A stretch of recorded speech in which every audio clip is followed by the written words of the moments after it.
감사는 아무나 하나라는 제목으로 말씀을 나누고자 합니다.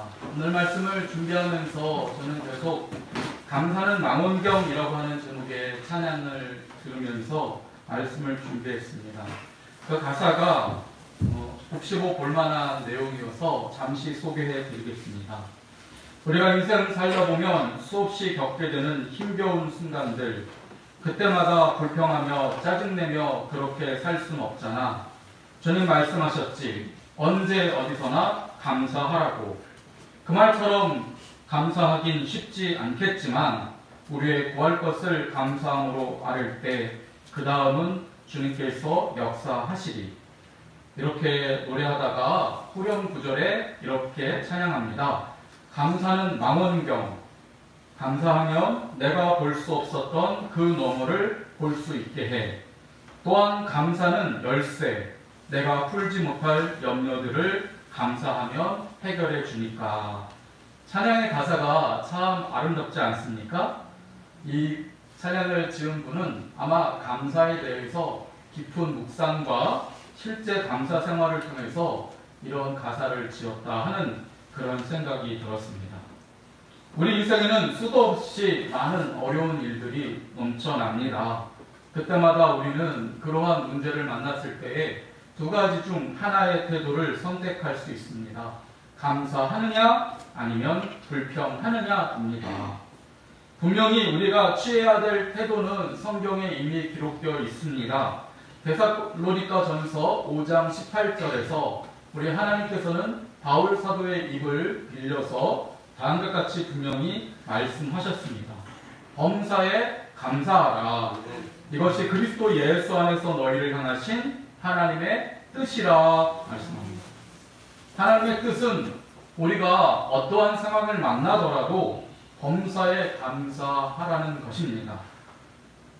살다 보면 수도 없이 겪게 되는 힘겨운 순간에 우리가 믿는 자로서 해야 할 일은 감사뿐이라는 것입니다.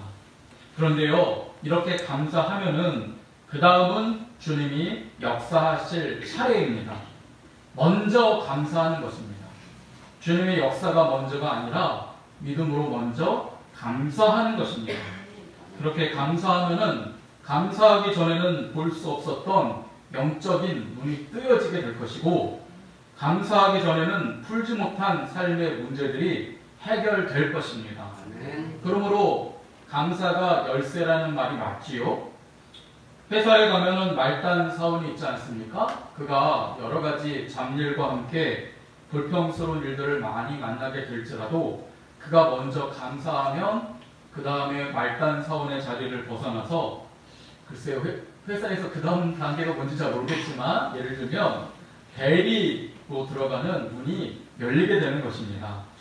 대리 일을 또 하다 보면 여러 가지 불평스러운 일들도 있겠지만은 불평하기보다는 감사만 하게 되면 주님께서 어느 순간 그 대리 다음에 뭐가 있죠? 과장, 계장, 그 정도의 문을 또 열어주시는 것입니다.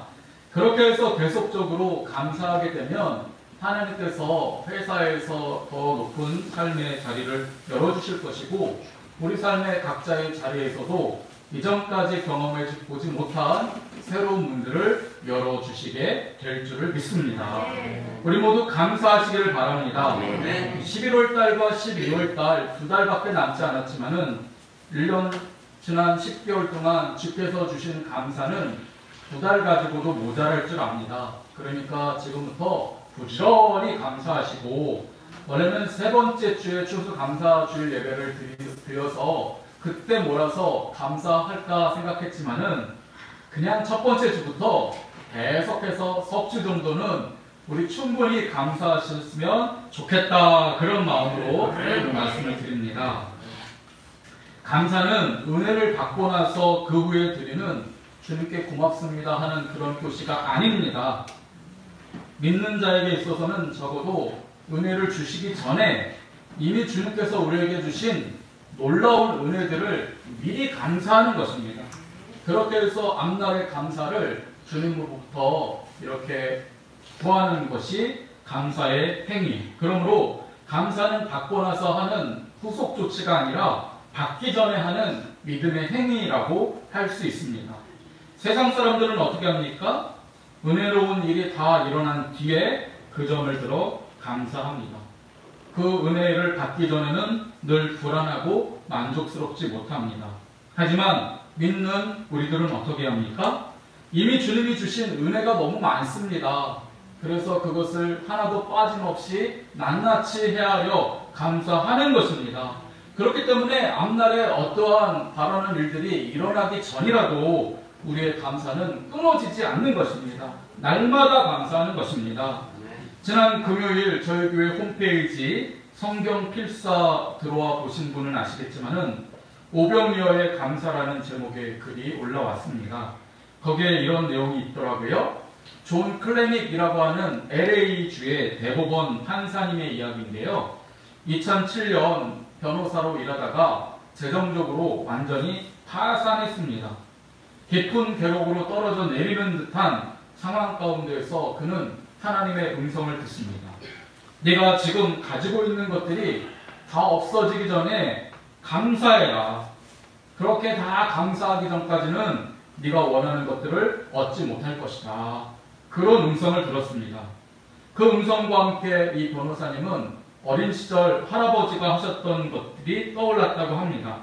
할아버지는 손주들이 편지를 쓸 때 그 감사 편지 한 장씩 1달러를 주었다고 합니다.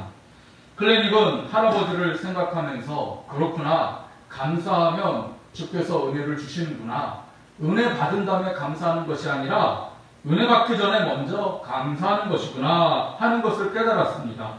그래서 클레닉은 전혀 감사할 이유가 없었던 사람들까지 찾아가서 감사했다고 합니다. 당연히 돈 받고 청소하는 분이지만 사무실 청소 도와줬던 분까지 찾아가서 감사 편지를 쓰는 등 모든 일들에 최선의 감사를 올려드렸습니다. 그러다 보니 삶이 바뀌게 됩니다. 자신의 파산된 상태만 보고 절망했던 그가 이미 하나님께서 주신 것이 더 많다는 것을 깨닫게 되었고, 그러면서 여전히 상황은 변하지 않았더라도 마음은 편안하게 되고 행복한 마음이 생기게 되었다고 합니다. 그러자 어떤 일이 일어납니까? 놀라운 변화와 기적이 뒤따라왔습니다. 상황도 변화되는 기적을 경험했다는 것입니다. 성도 여러분, 이것입니다. 결핍과 부족한 상태일 때에 감사하십시오. 예수 믿는 사람은 이때부터 감사하는 것입니다. 우리 예수님을 보십시오. 예수님 앞에 커다란 문제가 닥쳤습니다.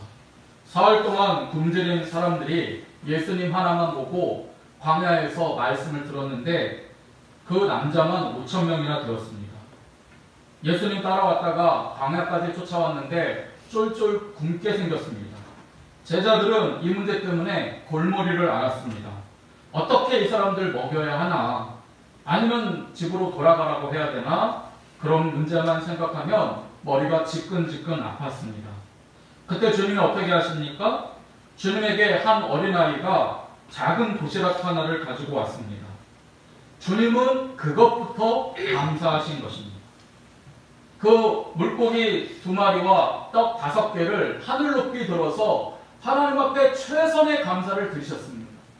이 어린아이의 마음에 귀중한 하나님 사랑하는 마음을 주셔서 작은 것이지만 드린 것에 대해서 감사하셨고, 없는 것이 아니라 있는 것을 가지고 최선 다해 주님 앞에 축사하셨습니다. 축사는 감사기도라는 말이죠. 감사기도를 드리셨던 것입니다. 그러자 어떻게 됩니까? 전에도 없었고 앞으로도 우리 하나님밖에는 할 수 없는 놀라운 기적이 일어났습니다. 그날 5,000명이 배부르게 식사하고도 12방주리가 남는 전무후무한 기적이 일어난 것입니다.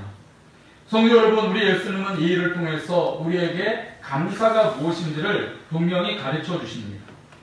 우리에게는 많은 은혜가 필요합니다.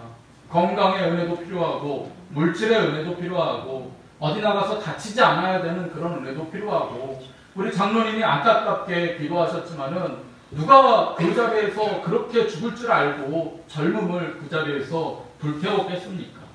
하나님이 지켜주시지 않으면 안 되는 상황 가운데 우리는 살고 있습니다. 그 모든 것들 가운데 우리는 유형부형의 은혜가 필요합니다. 은혜 없으면 죽습니다. 은혜 없으면 살아도 산 것이 아닙니다. 그러나 그 은혜를 받기 전에 먼저 감사입니다.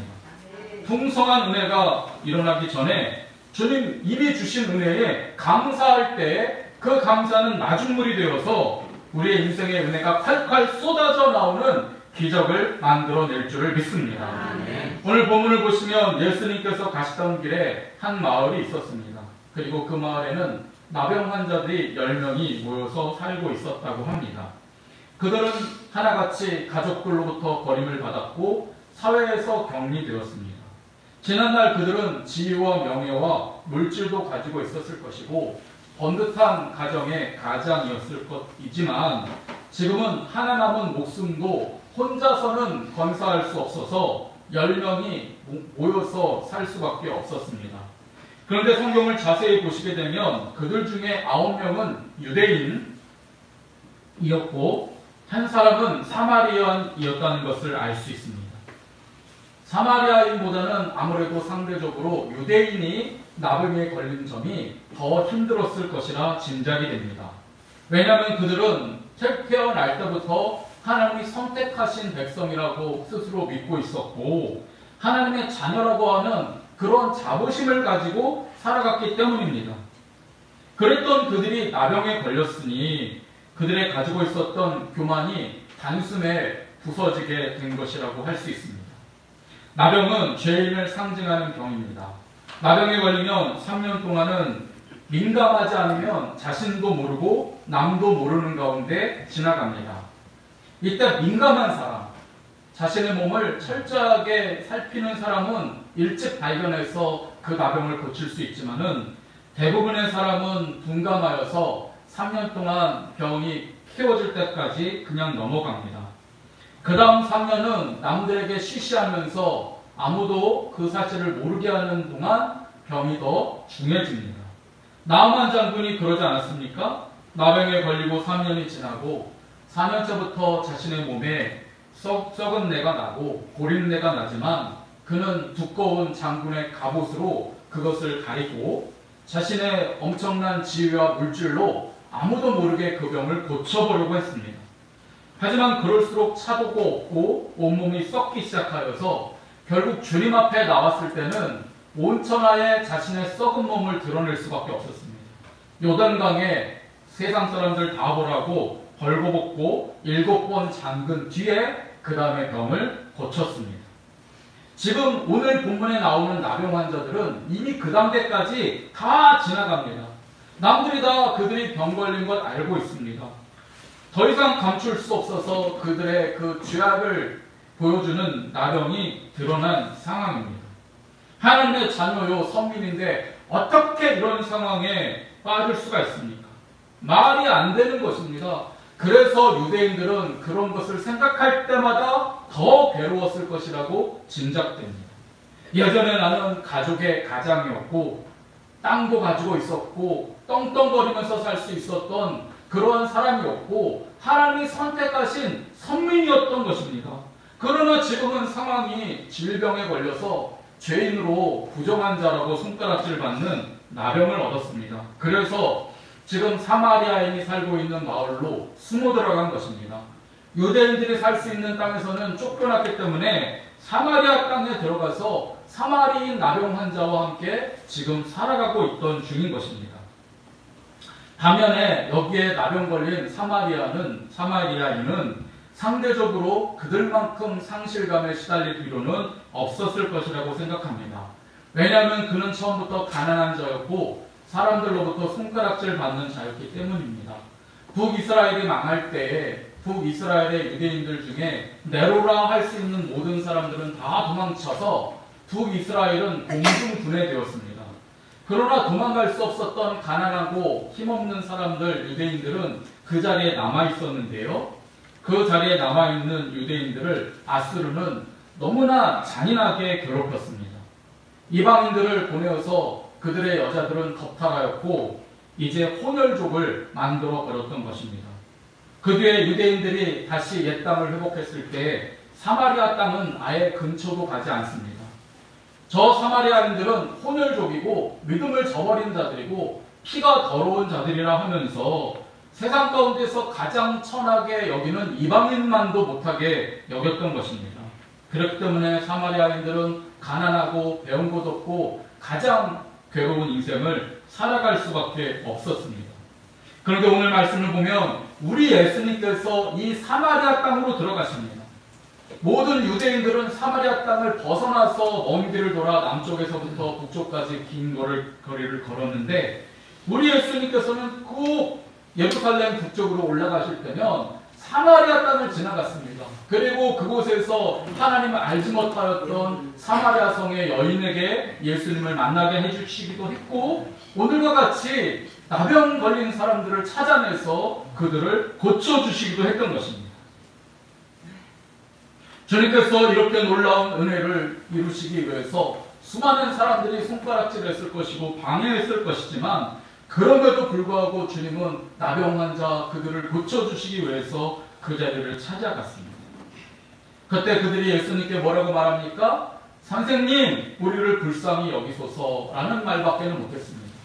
그들은 믿음이 없었습니다. 그러니까 예수님을 주님이라고 하지 않고 선생님이라고 했습니다. 마치 성전 미문에 앉아서 날 때부터 일어서지 못했던 그 거지가 베드로와 요한을 볼 때 내게 한 푼만 주세요 라고 말했던 것처럼 예수님 만나자 예수님께 그저 빵 한 조각 동전푼이나 기대하고 외쳤던 것입니다. 그때 주님께서는 본문 14절에 나온 대로 다음과 같이 말씀하십니다. 가서 제사장들에게 너희 몸을 보이라. 이 얼마나 놀라운 은혜입니까? 땅 부스러기나 동전이나 얻으려고 목청껏 소리를 외칠 수밖에 없었던 사람들이었습니다. 하지만 주님께서는 당신의 생명을 내어주신 것입니다. 성경에 나오는 모든 고침받는 자들은 그냥 고침받는 것이 아닙니다. 예수 그리스도께서 미리 당신의 생명의 일부분을 내어주셨기 때문에 그들이 고침을 받은 것입니다. 주님께서 그 말씀을 하시자 그들은 제사장으로 가던 중에 자신의 몸이 고침받았다는 사실을 알게 됩니다. 나병 환자들은 통각과 후각과 미각과 시각을 잃게 되는데 제사장으로에게로 가는 동안에 그들이 통각을 회복하게 되었고 주변의 냄새들이 맡아지게 되었습니다. 미각이 돌아왔고 희미했던 시각이 돌아왔습니다. 몸에서 흐르는 고름이 어느 순간 멈추게 되었고 죽어서 아무 힘이 없어서 풀려 있었던 근육에도 힘이 붙기 시작했습니다. 그러자 그들은 옷을 풀고 헤쳐보니 지난날 건강했던 몸으로 회복이 된 사실을 알게 되었습니다. 그들이 해야 했던 말이 무엇입니까? 성경에는 기록되어 있지 않지만 제가 대신하겠습니다. 할렐루야! 주는 찬양받고 없어서 오 놀라우신 예수님 내 인생의 구주로 섬기겠나이다. 그렇게 고백해야 되지 않겠습니까? 그러나 이들 중에 9명은 그러한 말 한마디도 없이 제사장에게 달려갔고 그 뒤에는 끔찍히 여겼지만은 목숨 구하기 위해서 살았던 사마리아 마을을 떠났고 다시는 이 마을 쪽으로는 오줌도 누지 않겠다 하며 자신의 고향 그리운 사람들에게로 돌아가 버렸습니다. 단 한마디의 감사도 없이 단 한마디의 주님 앞에 감사하는 말 한마디 없이 그들은 자신이 살던 삶으로 돌아가 버린 것입니다. 죽었다는 얘기였네요. 딱 한 사람 사마리아 사람을 빼고 말입니다. 사마리아 사람은 사실 제사장에게 갈 필요가 없습니다. 가봤자 그는 유대인이 아니기에 여전히 그에게 주어진 상황은 몸이 낫거나 낫지 않거나 좋지 않습니다.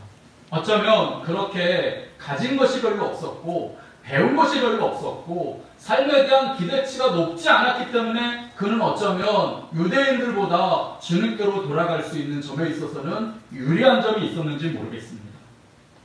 예수님은 사마리아를 완전히 빠져나가시기 전이었기 때문에 그는 불이 나게 달려가 오늘 성경 말씀을 보시면 뭐라고 되어 있습니까? 예수님 발 아래에 엎드렸다고 되어 있습니다. 이 말은 오늘로 보면 자신의 머리 위에 예수님의 발을 얹어놓았다는 말입니다. 무슨 뜻입니까? 주님, 이제부터 저는 당신의 종입니다라는 말입니다. 내 몸을 고쳐주신 주님께서 내 인생까지 책임져 주시기를 원합니다 하는 간절한 마음으로 그는 최선을 다해 감사했습니다. 그저 입술에 립서비스한 것이 아닙니다. 자신의 인생을 드리고자 하는 그런 마음으로 주님 앞에 최선의 감사를 올려드린 것입니다. 그때 주님이 하신 말씀이 18절에 나옵니다. 이 이방인 외에는 하나님께 영광을 돌리러 돌아온 자가 없느냐 말씀하십니다. 저는요, 이 말씀을 묵상하다가 거의 울 뻔했습니다. 왜냐하면 주님께서 하셨던 이 쓸쓸한 말씀이 꼭 저를 향해 주시는 말씀과 같이 그런 감동이 왔기 때문입니다. 저는 목사입니다. 유대인으로 치면 누구보다도 하나님께서 선택한 자라고 할 수 있는 선택받은 사람입니다. 주님은 분명히 저를 위해 십자가에서 돌아가셨고 제가 살아가는 이 세월 동안 너무나 말할 수 없는 많은 은혜로 함께 해주셨습니다. 그러나 생각해보니 저는 이 유대인들처럼 주님 앞에 제대로 감사한 적이 없었다는 사실을 생각하면 할수록 깨닫게 됩니다. 사마리아만큼 내 머리 위에 주님의 발을 얹어놓고 진심을 다해서 최선을 다해서 감사한 적이 도대체 얼마나 있었나 생각해보니 너무나 부끄럽습니다. 예를 들어보니 제가 우리 교회에 처음 왔을 때 우리 성도님들이 14분이셨습니다. 그리고 곧이어 코로나19가 터지고 교회 문조차 닫을 뻔한 적도 있었습니다. 그러나 지금은 어떻습니까? 적어도 30명이 넘는 성도님들과 함께 예배를 드리게 되었습니다. 그것도 얼마나 감사한 일인지 그냥 숫자가 채워진 것이 아니라 오신 분들 한 분 한 분들이 너무나 귀하고 너무나 알고 같은 분위기에 얼마나 좋은 분들과 함께 신앙생활하게 되었는지 모릅니다. 그럼에도 불구하고 저는 계속해서 이거 가지고는 안 돼, 이거 가지고는 안 돼라는 생각만 가지고 주님 앞에 정말 최선을 다해서 이 숫자 주신 것에 대해 감사한 적이 없었다는 것을 깨달았습니다. 아까도 말씀드렸듯이 감사는 다음번에 더 놀라운 것을 주시는 열쇠인 것입니다. 내가 정말 충성을 다해서 하나님 앞에 최선을 다해 감사할 때 우리 교회가 같이 기도하는 50명의 은혜도 주실 줄을 믿습니다. 그 은혜를 받기 전에 먼저 감사였던 것입니다. 제 실력은 농가주택 하나 그 허물어져 가는 것도 얻을 수 없는 그런 알량한 실력이었는데 하나님께서 내가 힘쓰고 애쓰지 않고 감사하는 가운데 그렇게 놀라운 은혜를 주시고 드디어는 집주인까지 되게 하시고 평생 처음으로 아파트에서도 살아보게 하셨습니다. 오늘도 세수하는데 물을 틀면 따뜻한 물 콸콸콸콸 쏟아져 나오는데요. 이것조차 저한테는 너무나 감사한 일이었습니다. 그런데 하나님 앞에 그것을 감사하지 못했습니다. 왜 그런가 생각해 보니까 여전히 많지는 않지만 그 대출받은 게 있으니까 요즘에 이자가 계속 오르지 않습니까? 그런 거 생각하면서 하나님 앞에 드려야 큰 감사를 놓치고 그 작은 것만 자꾸 생각을 하는 겁니다. 하나님이 그걸 만약에 채워주시면 저는 또 다른 것을 또 추구하면서 감사를 잃어버릴 그런 알량한 자였다는 사실을 깨닫게 됩니다. 오늘 사마리아 사람은 어떻게 했습니까? 주님 앞에 자신에게 일어난 놀라운 일을 위하여서 주님 앞에 달려나왔습니다. 그리고 최선을 다해서 감사했습니다. 그러자 주님이 오늘 본문 19절에서 뭐라고 말씀하십니까? 일어나 가라, 너의 믿음이 너를 구원하였느니라 말씀하십니다. 사마리아 사람은 그의 몸이 회복되자 주님 앞에 최선 다해 감사했습니다. 그러자 주님은 그에게 구원을 주셨습니다. 그의 영혼까지 구원해 주셨고 천국 시민권을 주셨습니다. 선민 의식으로 가득한 유대인, 그러한 유대인은 영혼의 구원을 얻지 못했지만 감사했던 이 이방인이 주님으로부터 구원을 얻게 된 것입니다. 그렇습니다. 성도 여러분, 감사는 아무나 합니까? 그렇지 않더라고요. 우리 모두는 주님의 은혜가 없으면 당장 죽어 없어질 먼지처럼 사라질 존재임에도 불구하고 최선 다해 감사하는 사람은 그다지 많지 않습니다. 저는 우리들이 10명 중에 9명이 아니라 10명 중에 감사하는 한 사람이 되기 원합니다. 삶에 어떤 문제가 있어도 감사하는 마음은 뺏기지 맙시다. 그래서 우리의 삶이 살아있는 감사 예배가 되게 합시다. 그렇게 주님께서 우리의 감사를 제물로 받으시고 더 놀랍고 위대한 삶을 허락해 주실 줄을 믿습니다. 오늘 우리 교회 홈페이지에 나와 있는 성경 필사와 읽기를 보신 분이 물론 계시겠지만은 오늘의 경건 독서에는요, 가나다라 감사라는 제목이 올라왔습니다. 송규런이라는 목사님이 우리 감사 한번 해보자라고 하시면서 가나다라고 앞글자를 따서 재미있게 감사 제목을 만드셨는데요. 여러분들께서 가부터 하까지 하나씩 외쳐주시면 제가 가나다라 감사를 알려드리겠습니다. 가부터 시작해 보십시오. 가. 가족을 감사하자. 나부터 감사하자. 다시 감사하자. 라면을 먹더라도 감사하자. 마음껏 감사하자. 바로바로 감사하자. 사사건건 감사하자. 아무에게나 감사하자. 자동으로 감사하자. 사사고 나지 않음을 감사하자. 카센터 가더라도 감사하자. 타인의 감사거리도 감사하자. 파노라마처럼 감사를 펼쳐보자. 하루 종일 감사하자. 아멘. 그렇습니다. 우리에게 사랑하는 가족을 주심에 감사할 줄 아는 사람, 다른 누가 아닌 나부터 제일 먼저 감사할 줄 아는 사람, 꺼진 물 다시 보듯 감사를 다시 할 수 있는 사람, 라면을 먹더라도 감사할 수 있고 마음껏 감사할 수 있는 사람, 고마운 사람 빠짐없이 감사할 수 있는 사람, 자사고 나지 않을 뿐만 아니라 설령 카센터 가더라도 감사할 수 있는 감사의 달인이 되시기를, 그래서 앞으로는 더 많은 감사 제목으로 주님의 영광을 드러내는 저와 여러분 되시기를 주님의 이름으로 축원드립니다. 아멘.